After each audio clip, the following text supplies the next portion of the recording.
அவ்வாறு நோக்கினார் எவ்வாறு நானுவே கண்ணாடி முன் நின்று பார்த்து கொண்டே ஒன்றாக செய்திட ஒரு 100 நாடகம் ஒத்திகைகள் சேர்ந்து எதிர்பார்த்திருந்தே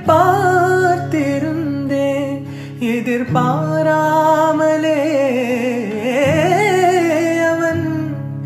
எதிர்பாராமலே அவன்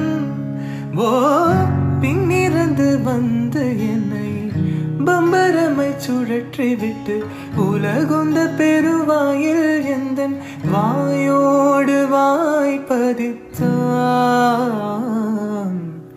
இந்த பூலோகமென்றொரு பொருளுள்ளதே இந்த பூங்கோதை மறந்தாலடி. அவ்வாறு நோக்கினார் எவ்வாறு நானுவே கண்ணாடி முன்